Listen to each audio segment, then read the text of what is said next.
Welcome to Evolve to Succeed, the podcast that brings together entrepreneurs, founders, business leaders and experts to talk about their journeys and explore the link between personal and business success.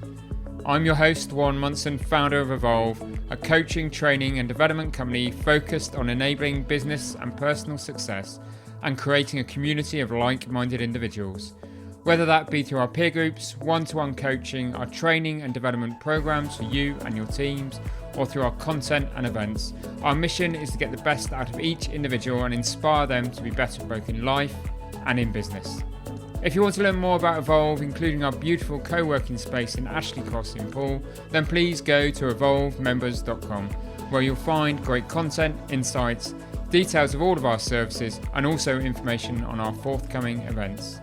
For now though, let's get on with the show.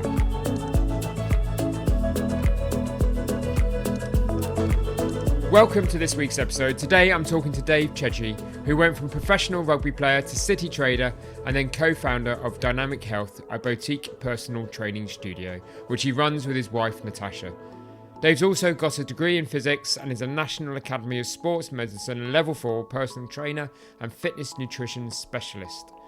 I wanted to get Dave on the show to learn more about that transition from sportsman to trader and what his experiences of 24 years in the city was like, and then what promoted yet another significant shift in career and his move back down to the South Coast. We also hear about how Dave managed to maintain his personal values when they were put under pressure, what it's like to co-own a business with your spouse, adopt into the changing face of the fitness sector, and the saga of his troublesome hamstrings. Please enjoy the episode.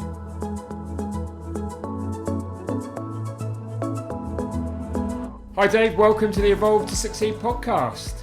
Thank you, Warren. Very pleased to be here. It's great to have you on the podcast. There's so much to talk about in terms of, you've had a very varied career from starting out in professional rugby to 24 years in the city and now with your wife, your own health business and PT business, Dynamic Health. So lots for us to talk about. So that's an interesting journey, I'm sure, in itself. But perhaps you should start with those 24 years in the city and what that taught you about yourself and who you are, and those experiences from a, I suppose, positive and a negative perspective. There's certainly plenty of those. I had, from the very start, I had no real connection with the city, which is quite unusual because a lot of people tend to have either parents working there or have been to the right school. To the natural evolution is to then go into city type work.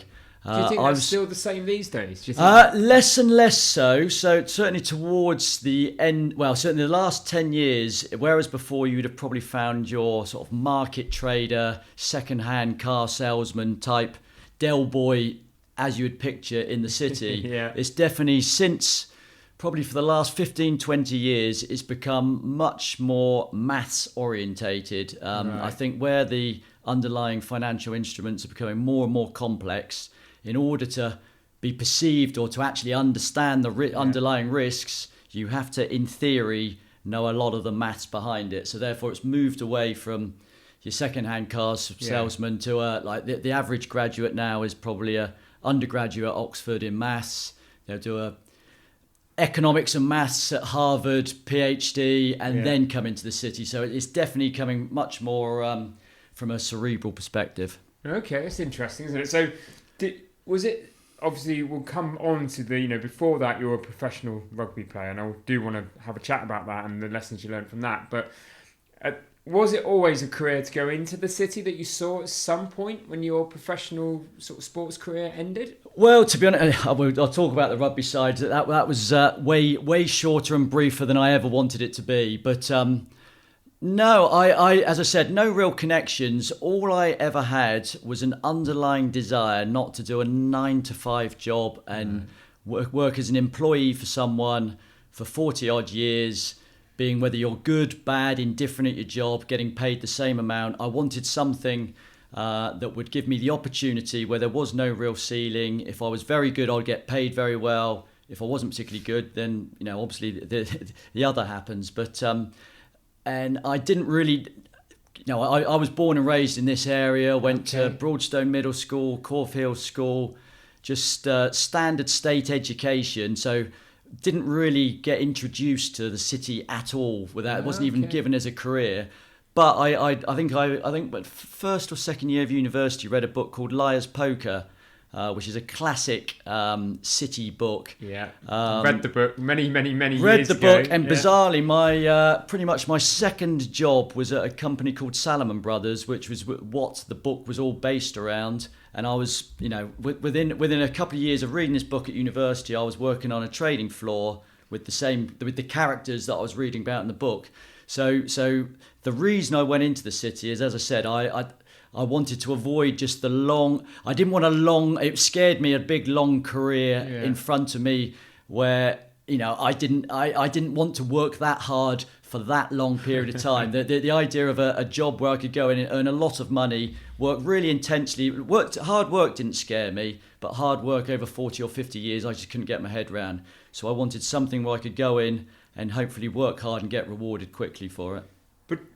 Which is great, but 24 years in the city is quite unusual in itself as well, isn't it, these days? There's that kind of burnout piece. Maybe this... It's certainly like, and it definitely, stress towards the end was definitely, I could feel it on my body. It was taking its toll.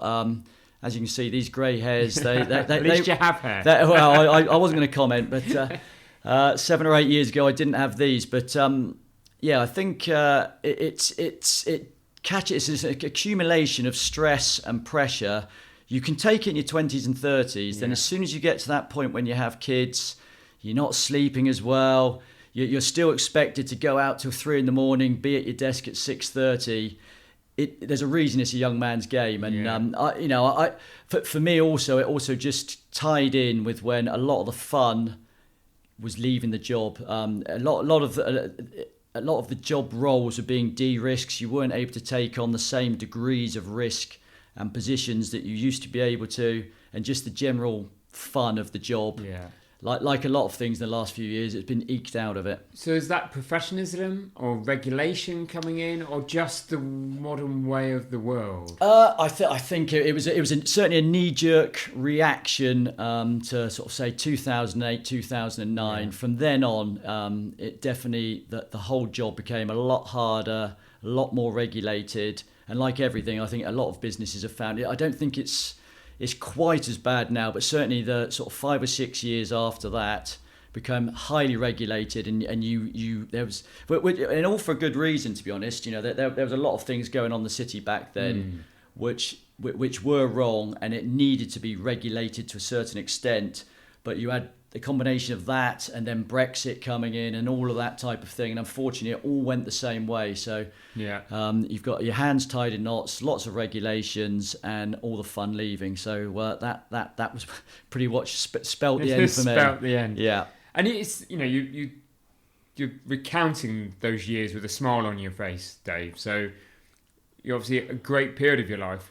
You've talked about some of the stress being one of the negatives. Any other negatives that you found in that environment? Not especially. Nothing that really stands. As you say, stress is a funny old thing, and everybody gets it to a certain extent in their job, and it's how you deal with it. But I think it's when it's for a prolonged year after year after year, it becomes quite hard. And I have to say, if I look, I'm speaking about it with a smile on my face, because it's pretty much all positives I can think of the city. Got a lot of amazing things out of it, got opportunities that I never would have had, got paid probably way, like most people in the city, probably way more than you probably should have. And I certainly wasn't, I was earned a good amount of money, but nothing like some of the people in it who, that there is no real... There's no ceiling on how well you can do. And what I do love about the city, and it's what I also like about, it makes me think of it's like the American dream in terms of you can go in there and as I said, I came from a fairly normal background, state school education, went to Loughborough University, got a degree there in physics, but nothing particularly standoutish on that front. But the city does give you the opportunities. If you're good at what you do, you can literally go on and do as well as you want.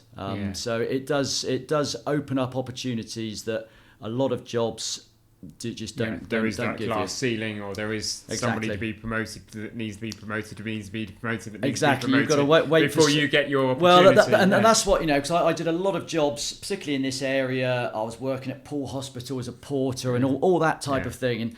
And I think a lot of that stuff, what it did was inspire me to not want to end up in a job where I was waiting for someone to leave or die, or before it would come down to how good I was performing, rather than relying on somebody else either not performing or leaving.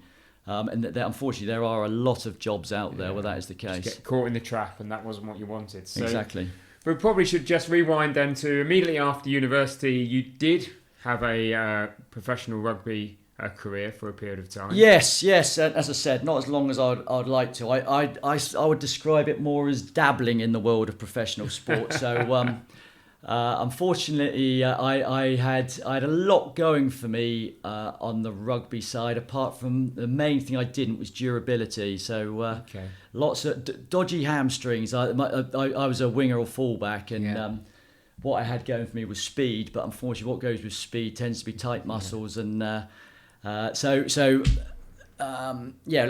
there also at an interesting transition for rugby. So when I came out of university, it was 1994, and rugby became professional in 1995. So I just started down at Harlequins rugby club then, and it was just going through that transition of like the old guard. You had like the likes of Will Carling, Peter Winterbottom, Jason Leonard were all there, and just trying to understand what professional sport was. So it was an interesting time. And as I said, unfortunately, I didn't get as many first team games as I would have liked to, mainly because I could never string at that time enough games in a row to be able to. It was literally a case of play one or two, pull a hamstring, play one or two. There was a guy. So one of my wife's girlfriends went out with a guy called Darren Anderton, football player. Yeah. He used to play football for England, and he played at Bournemouth. Yeah, he ended his career at Bournemouth. Yeah, he did, and he had the nickname Sick Note. Yeah. And I had a few nights out with him, and I very much sympathised him. Although I didn't play I didn't ever play rugby for England. Very much sympathise. There's nothing more frustrating than a sportsman who. You want to show off what you can do, and if you're getting injured all the time, it is the most frustrating. You're just in that cycle, aren't you? Exactly. Gain your fitness, lose your fitness, gain your fitness, lose your fitness. So with rugby, I've certainly got a general feeling of...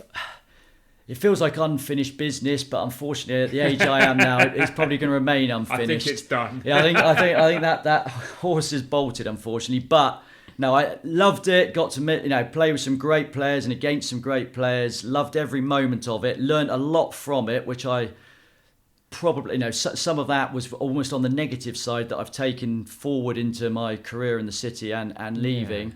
But for me, rugby's the best sport in the world. It's just what you learn from it in terms of life skills, working in a team, all that type of thing. Which is when I last left the city. They were particularly going after Loughborough University because it's got a real sort of play hard, work hard, sporting background, and particularly sports people in general, just because of that sort of work hard, play hard ethic, which is very much what the city's all about. Competitive spirit as well. Exactly, it's that finding a way to win when it's not always obvious, and I think that's when you play sport at a high level. I was having a conversation with a guy the other day about this, in that I was playing tennis. I haven't played tennis for years, and reasonable tennis. I used to be a reasonable tennis player, but don't play a whole lot. But what I'm quite good at in most sports or things like that is finding a way to win, and you see it with the very top players. I was watching Wimbledon the other day, and you see someone like Nadal. Everything's against him, but he's always got that positivity. That he's going to push through, and you feel like he's going to win. It's an edge, which I think whether it's business, sport, or anything, most people who are reasonably successful, they get that edge. They'll and a lot of the time it's just plain belligerence. It's just refusing to lose and just keep going and going and going. Determination and that sense of belief, and and like you say, finding finding the way, and it is that difference, isn't it? You look, in business, people that run anything from a small business to very large businesses, and when you look at those that succeed against their competitors of a similar size in a similar industry, it'll be those that are prepared just to go that extra 2-3%. Yeah, that makes a world of difference. And just keep going sometimes, even when it's sometimes I think you're probably the good guys are probably the last person in the room to still remain positive and still think they can still get through it when everybody else is saying no. And again, whether that's sport or business, it's just being able to keep going relentlessly until sometimes you shouldn't make it work, but you make it work. Definitely. But the challenge there, isn't there? And it'd be interesting to know your perspective of this from the sports experience you had and the city, and maybe now, is that you've still got to be human, haven't you? You've still got to do that in the right way with the right conduct, morals, being true to yourself. Exactly. And it goes wrong when somebody tries to push that extra edge and is relentless and is so determined, but bends the rules. Exactly. It's your own personal values and moral compass, and I saw this all the time, particularly in the city. Yeah, I can imagine. Is that there's and it probably, the vast majority do go into it are the type that will be the win at all costs. And I have to say, and to a certain extent, so my career I never really went up a career ladder, partly because I didn't really want to, because in city type roles, once you move away from the actual trading or the last 17 years I was broking, once you move away from the income generating and more into management, you actually quite often end up earning less, and it's a very different, as it's a very different role making money and it is managing people. And I enjoyed the making money, didn't enjoy the managing people, so I sort of was quite happy staying as I was in order to avoid that, really. And that piece around the moral compass, and just I've met you for the first time today, Dave. Clearly, we've already before starting the recording, the first thing you said was you've been to your children's sports day. You've clearly got a strong set of personal values.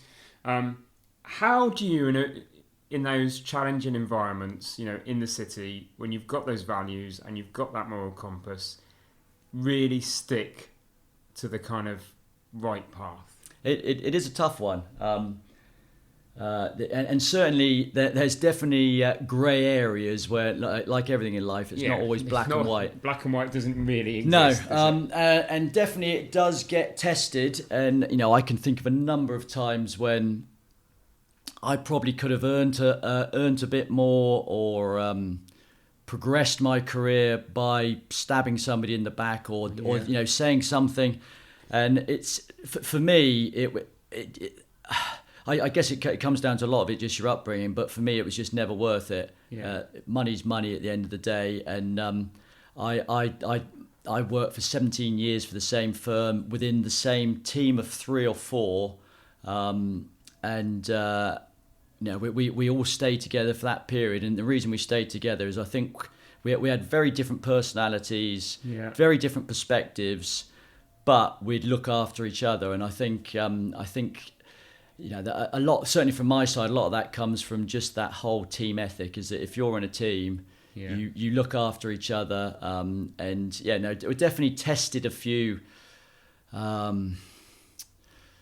Pushed a few boundaries to a certain extent on some things, but it was always I would never step over the line just to earn a bit more or win something. It was always within parameters. And I suppose that's interesting talking about teamwork there, but it's about I suppose being accountable to a team, and also probably knowing who you are. And having a true understanding. Yeah, exactly. And I think one of the things that grew this would be an interesting one to you, think, because I've never heard of any other company of doing it like this. But the reason we were quite a close knit, strong team was that bonuses were decided by.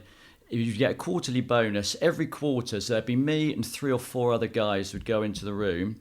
Everybody on a level playing field, and you would put down what they should earn, and they would put down what you should earn. So you'd split 100% 4 ways, and then you'd go in there and argue your case to hold, your money, their money, and no one would leave that room until it had been decided. And you know, this was fair chunks of money. And I've never come across that, and that system was in place for 17 years. Wow. And you can imagine when it's an interesting dynamic. It is, and I have to say, what I liked about it was the pure transparency of it. Because of that, there was no backstabbing, there was no snidey remarks. No. Everybody knew exactly where they stood, what other people thought about them. Obviously, extremely aggressive environment. And I'm not sure it'd work in every company, but in that particular environment, I thought it was a really good way of doing it, rather than how it quite often works, is one person allocates it, and then you're either happy or you're not. If you're not, you leave job. Yeah.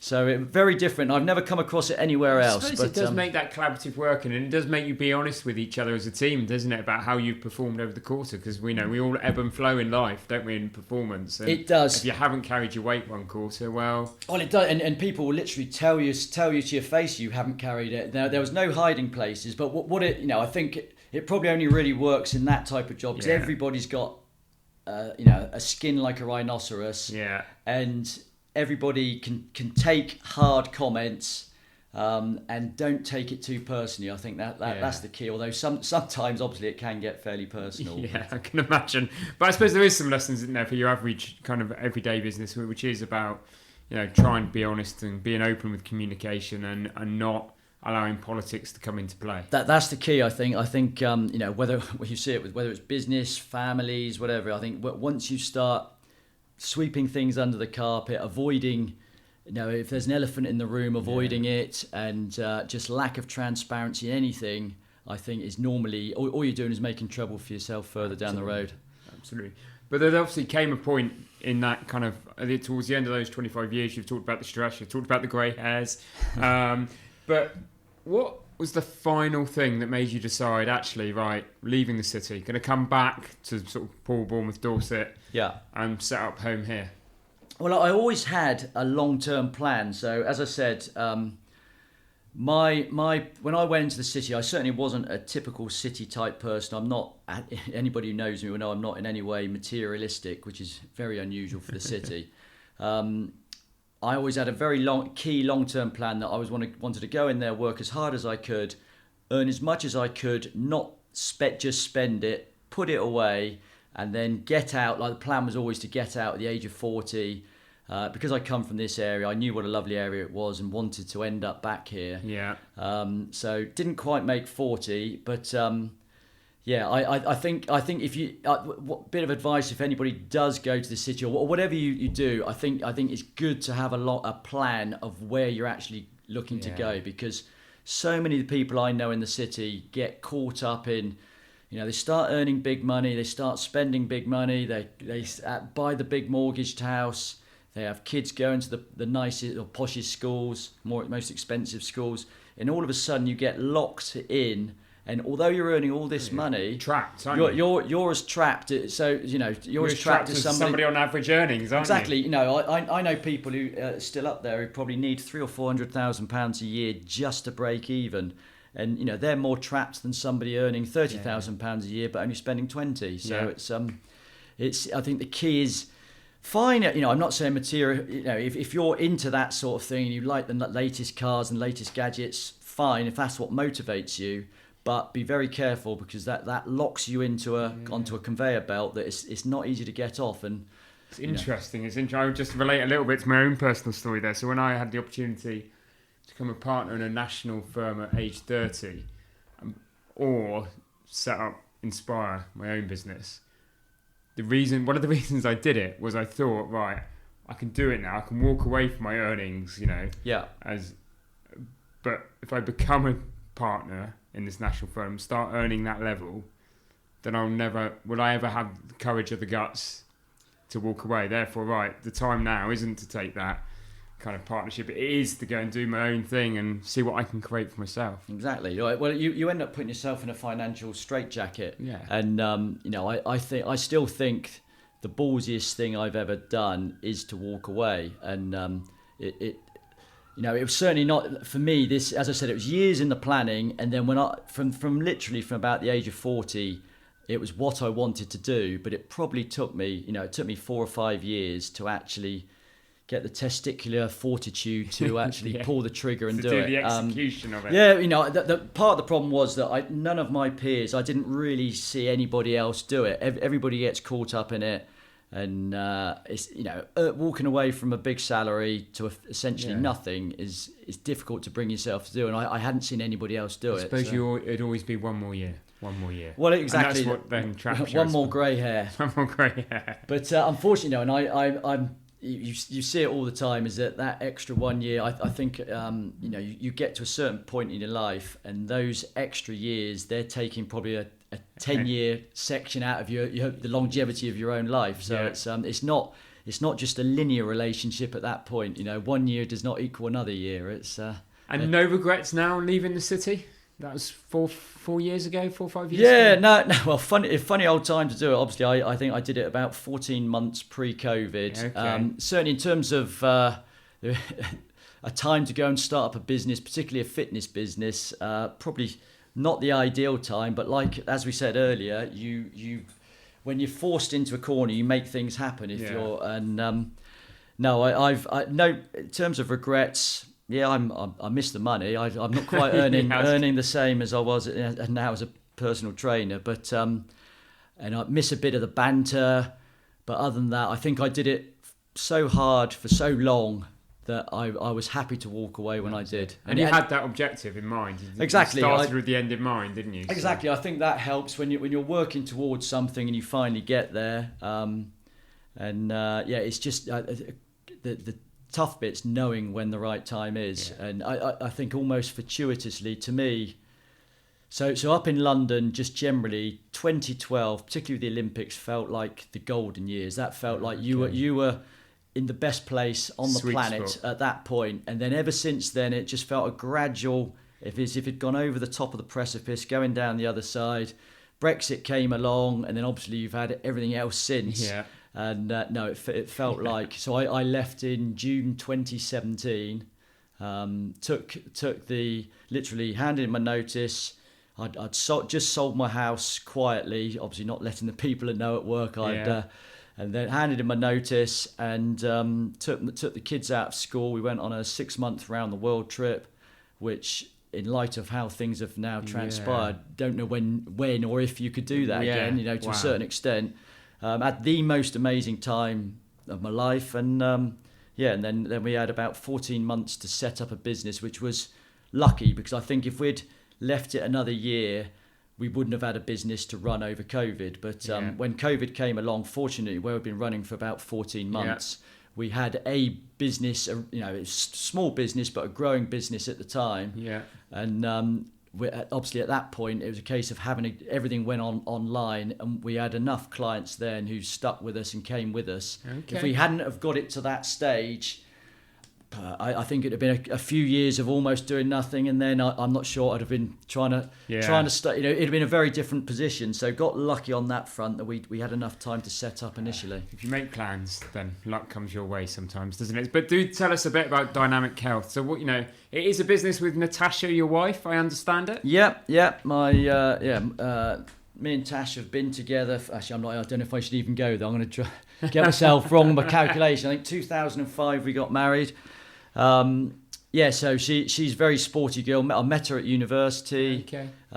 She played, I think, 50 or 60 games for England volleyball. Got into Pilates. Literally, I think she's been involved in Pilates for the last 25 years. Still involved with volleyball. So she runs Pilates and a sports injury clinic.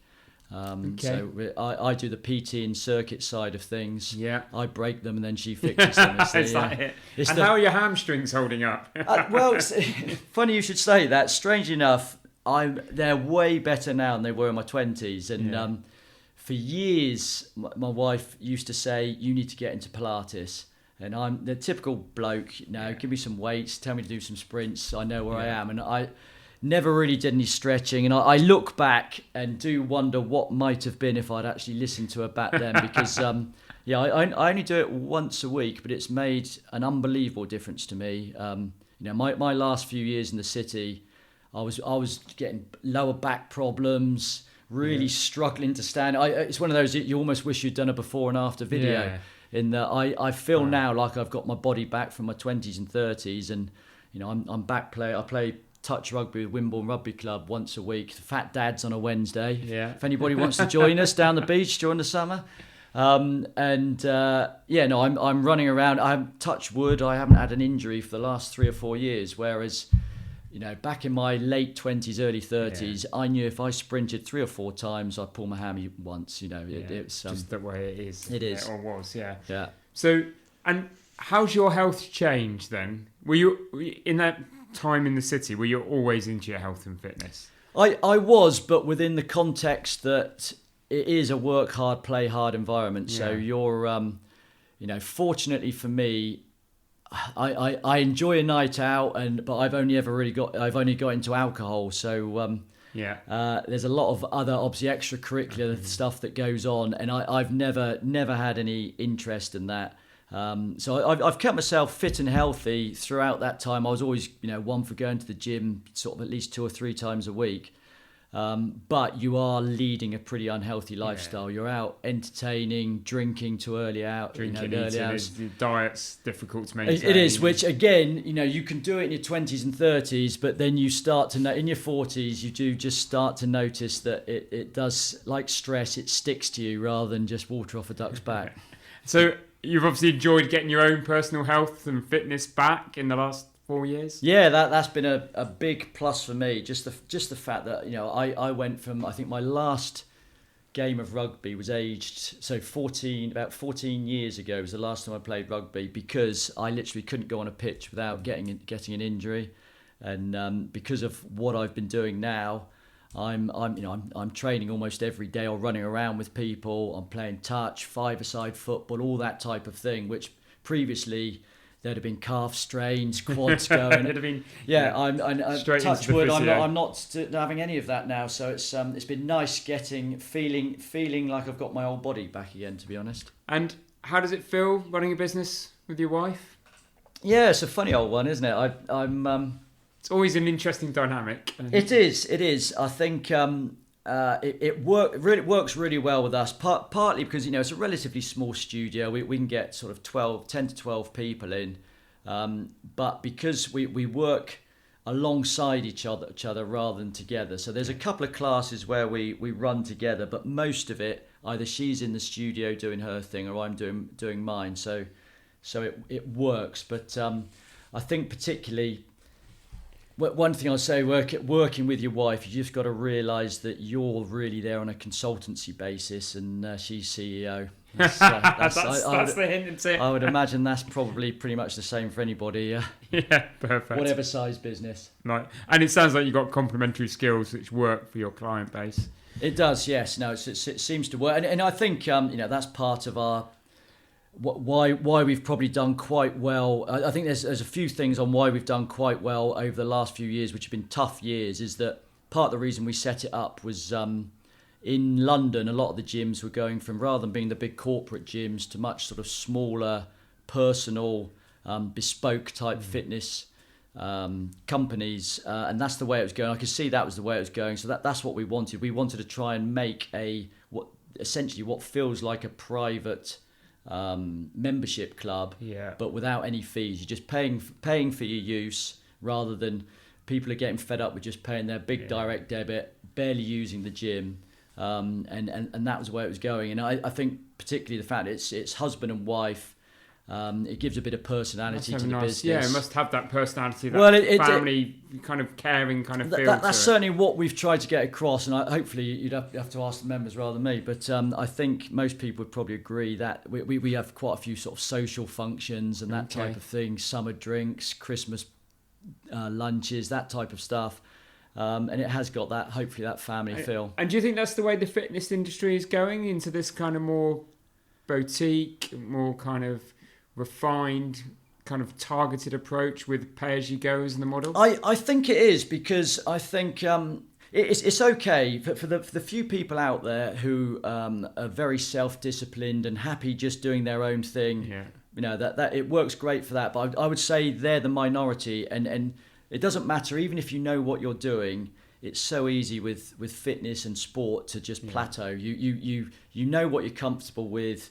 If you're a runner, you do your running. If you're a cyclist, do your cycling. It's not often you're able to, even if you know what you're doing, say with weights. People go in and they're comfortable doing their bench press, then they'll go and do a few squats. And you see most people, and that you could almost map out what they're going to do each session. And what you should be paying for is, for a personal trainer, is obviously motivation. You want him to keep it interesting and fun, and to mix it up a bit, because in my experience, if you don't keep those three elements involved, that's when you get bored. And people just they'll be very intense. They'll go 4 or 5 times a week for 6 weeks, and then they'll drop off. And it's all about creating hopefully good routines, but it's almost easy to get into a bad routine. And so that is the big difference that a PT would bring, is that kind of mixing it up. I think so, because I know from my perspective, I'm as guilty as anybody. Even though I know I should know what I'm doing, if I go to the gym regularly, but without constantly reminding yourself, you just fall into a pattern of doing what you're comfortable with. And it's you almost need a third party just to mix it up for you. Otherwise, progress just isn't made. If you're happy where you are and you're happy just staying the same fitness level, that is fine. But if you want to improve or get better or lose weight, you need to mix it up a bit. Okay.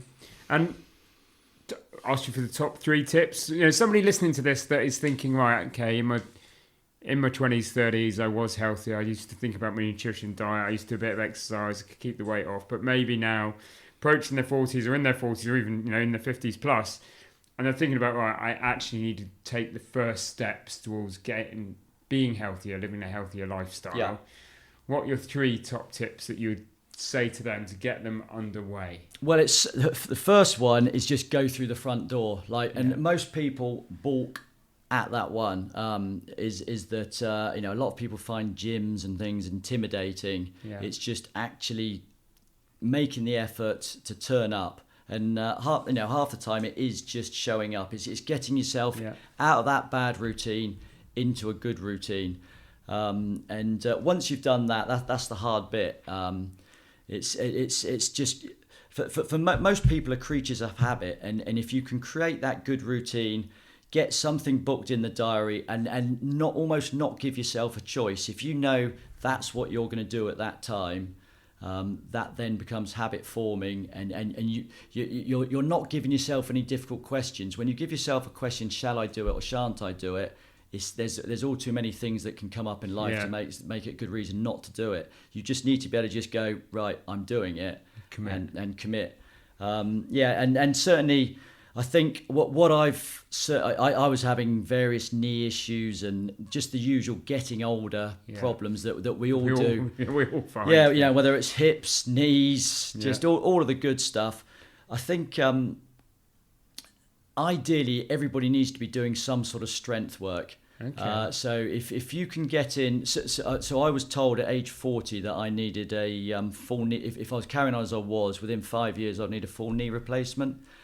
And you see the various specialists. Obviously, surgeons like to do surgery, but I went down a route where I just did a lot of strengthening work around the knee and sort of building up the muscles around it. And I think there's a lot of people out there who could make big improvements or avoid going through the surgical direction by doing some sort of strength work and building up the muscles around. And I've read a blog that you wrote that was quite focused and determined, that effectively said that as you go through your 40s and 50s into your 50s plus, that actually we all probably resort to CV, but you need to be doing the strength, the weights. You do.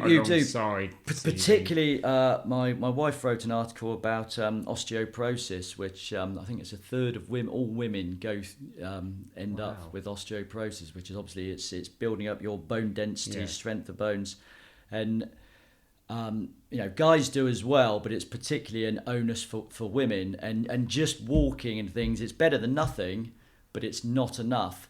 And the way to do that, and it doesn't have to be heavy weights, but just a lot of it can be body weight type exercises. Okay. But we all need to be doing it, and it's one of those things that if you don't in your 40s and 50s make an effort, it really is a use it or lose it time. It's tough to pull it back once it goes. That's the problem. So tip 1 is show up. Tip 2 is do some strength work. And we got a third tip? Third tip, drink more water. Okay. So many people I hear, they come in and it's obviously in an ideal world, you're not eating processed food, you're eating a healthy diet. But a lot of the time, people what they're mistaking is hunger pangs, and it's actually dehydration. So if you can, you don't have to do anything clever. Just buy yourself a 2-litre bottle of water, have it nearby, steady sips. And what you'll find is by doing that, you won't be reaching for the biscuits, you won't be reaching for the Kit Kats. Water's a lot better for you than all the rest of the rubbish most people end up putting in themselves. 3 great tips there, brilliant. And in terms of dynamic health, is there any particular reflections on clients that you've helped in a sort of profound and memorable way? So I would say not in terms of like, I haven't got any huge massive difference before and after photos. I think the main clients that we see, because of the area we live in, a lot of people are generally fairly fit and healthy, or if they aren't now, they've come from that type of background. And a lot of our clients turn up after having, they used to do a lot, but have got themselves into a bad routine, particularly with COVID. It was very easy you had the minority who got ultra fit. They had nothing else to do, so that was all they concentrated on. And the majority ended up doing a lot less. Some of those guys, it's just again, it's about getting yourself into a regular good pattern. And it's so easy to fall out into a bad routine. And I think sometimes you just need that impetus to, whether it's to get a PT or start something new, just to get yourself going. Go to a regular again. Class, exactly, or whatever it may be. Yeah. So just a few quick fire kind of questions to sort of end up our conversation, Dave. Yeah. So what hard thing, when you talk to PTs, they always challenge you. So I'm going to challenge you with, what hard thing are you not doing enough of right now?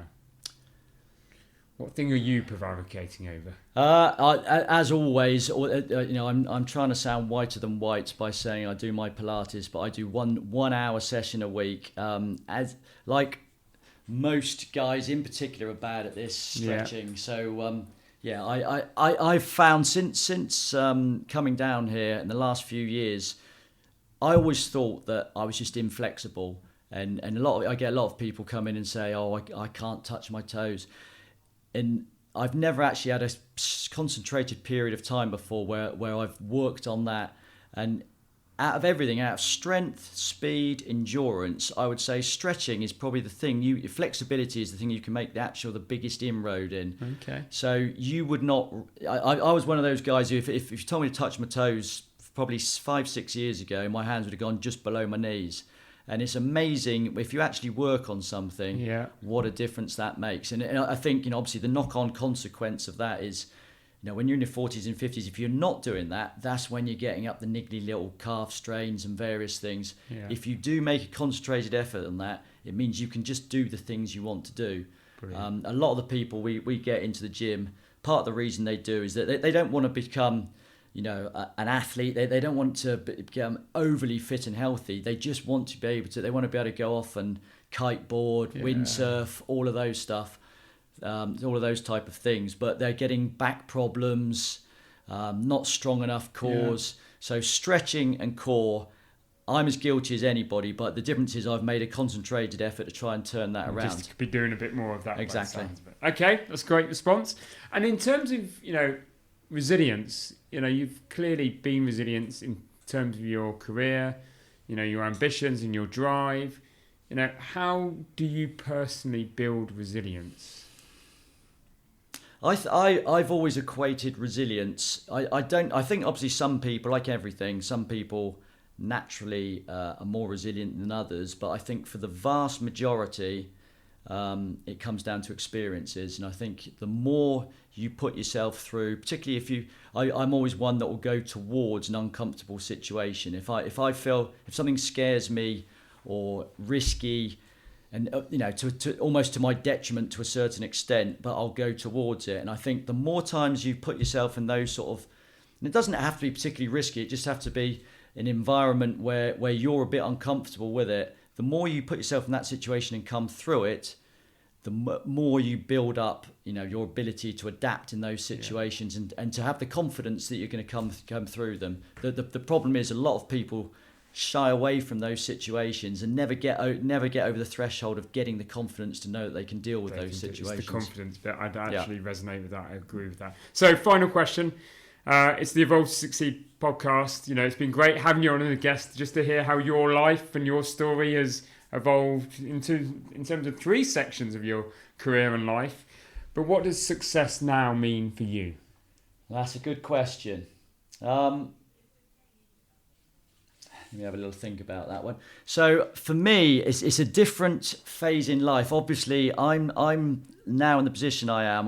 What we're running is a lifestyle business, and I find it a little bit uncomfortable because I've spent so many years trying to build and trying to earn more money, accumulate all that sort of thing. I'm not comfortable with just being comfortable in my position. But it's taken me 4 years to get there, but I'm slowly now coming around to a position where if I've got spare time, I will actually go out and do something I want to do and not feel guilty. Yeah. And it's taken me 4 years to get there. So for me, success is about having fun, being happy doing what you're doing, and not being reliant on somebody else. It's just being able to get up in the morning and want to get up in the morning, which is a very different, probably, if you'd asked me that question 10 years ago, it would have been a very different answer. Yeah. But for me, particularly, I found that just being in charge of my own destiny makes me feel not necessarily successful, but generally happy. And then if you're happy, you tend to be fairly successful in what you're trying. Happiness is everything, isn't it? Dave, I've really enjoyed our conversation. If people want to know more about Dynamic Health, also your blog and website, The Escape Plan, which kind of gives people hints and tips from a financial and a health and fitness perspective about kind of that is the escapism and I suppose reflecting on your own journey there. So if people want to know more about Dynamic Health, The Escape Plan, or to get in contact with you, where can they go? So theescapeplan.co.uk. That's basically investment ideas. I'm a great believer in people. It doesn't matter what you're earning, if you can put some money aside for the future, what it does is give you options. So even a choice, exactly. If you're working in a job you don't want to be in, if you give yourself a bit of an outlet, even if you don't end up moving on to another job, it means that you can carry on as you are and feel a lot happier with your situation. So go on to theescapeplan.co.uk for various experiences and a little bit of insider from my city days on that. And Dynamic Health, dynamic-health.co.uk if you want to come and see us, come down to the studio. Pilates, sports injury, personal training, circuits, you know where we are. Brilliant. Down in Lilliput we're based, by the way. Fantastic. Dave, thank you for being a guest on the Evolve to Succeed podcast. Thank you. No, very much enjoyed it.